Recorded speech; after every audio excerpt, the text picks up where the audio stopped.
China's communist rulers made the world sick with help from you know who by Clifford D. May, Washington Times, April 21st, 2020. It now seems unlikely that the virus destroying lives and livelihoods around the world began in a wildlife for supper market in Wuhan. More plausible that it began in a laboratory in that same Chinese city. The evidence that has come to light so far suggests the pathogen was neither genetically engineered nor released as a bioweapon, but it got loose by accident or, more bluntly, due to incompetence. Chinese officials deny that. On Friday, President Trump confirmed that U.S. intelligence agencies are investigating. At least as early as January, China's rulers must have been aware that they were dealing with a local epidemic that could become a global pandemic. At that point, if they'd shared what they knew and prevented those infected from traveling abroad, less damage would have been done. How much less? According to a University of Southampton study, had interventions in China been conducted just 3 weeks earlier, transmission of COVID-19 would have been cut by 95%. Instead, China's rulers lied. On January 14th, they claimed the disease was not being readily transmitted human to human.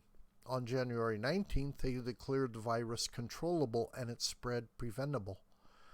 They silenced those who knew better, including Chinese doctors, Chinese journalists, and even Wuhan's mayor.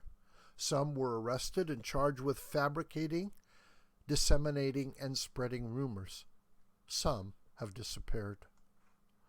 The World Health Organization, a UN body funded largely by American taxpayers, our annual investment is 10 times that of Beijing, echoed such statements and praised the Chinese government's response, including the, quote, very rare leadership, unquote, of President Xi Jinping. The WHO resisted recommending restrictions on trade with or travel to China. Not until March 11th did it declare the coronavirus outbreak a pandemic. Perhaps you'll say that China's rulers were deceptive because they were embarrassed, concerned for their country's image. That's understandable, which is not a synonym for forgivable, but there is a more disturbing possibility. President Xi knew the disease would seriously weaken China's economy. He knew that if he helped other countries, those countries might suffer little or no damage. Ben Lawson, a longtime China expert at the Pentagon, wrote in The Diplomat that Mr. Xi may have asked himself this question: why should China suffer the effects of a pandemic while others stayed safe and increased their strength relative to China based on China's own costly experience? We cannot assume, Mr. Lawson added, that Mr. Xi would decide against withholding support from the international community to ensure that China would not suffer alone. That would be immoral and, one might argue, criminally negligent, but don't expect the International Criminal Court to take up the case. The ICC is too busy accusing the United States and Israel of war crimes and crimes against humanity. Nor it is likely that the UN Human Rights Council will do or say anything. The UNHCR has long been dominated by egregious abusers of human rights. You'll be surprised to learn that Beijing this month secured 1 of 5 seats on the panel that makes appointments to the UNHRC. Over many years, a growing list of transnational organizations have been taking Americans' money and spitting in Americans' eyes under the direction of regimes hostile to America. China's rulers continue to lie. Last week, MEMRI, the Middle East Media Research Institute, reported that China's Arabic language television network is still telling its 14 million viewers that U.S. Army personnel visiting China last October probably brought the virus with them. It is passing strange how many people, conservatives and liberals alike, including Presidents George H.W. Bush, Bill Clinton, and George W. Bush, have managed to convince themselves that the communist dictatorship is evolving into America's partner.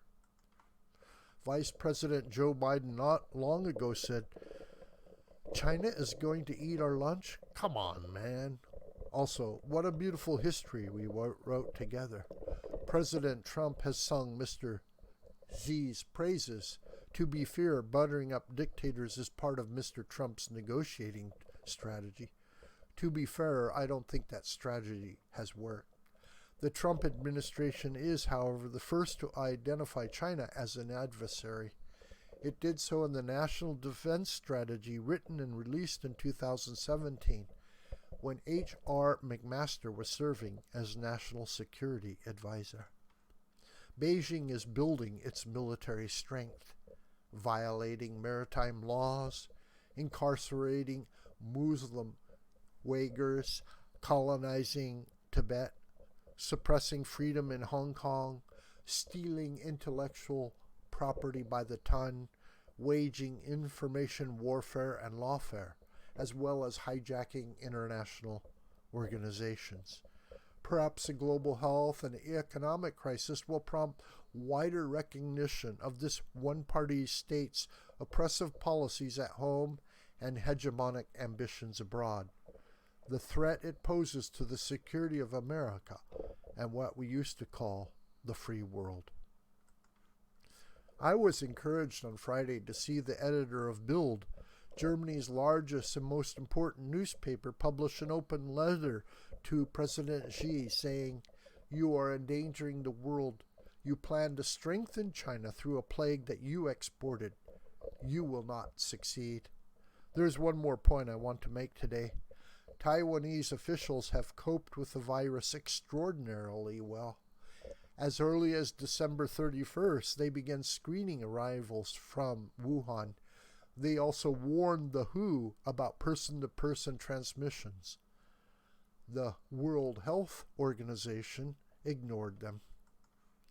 That's because China's rulers insist Taiwan be treated as a rogue province rather than as an independent nation-state, which for all intents and purposes has been for more than 70 years. Over that span of time, Taiwan has become free and democratic. The Taiwanese have never been ruled by communists, and few would choose to be. That should matter to the peoples of what we used to call the free world.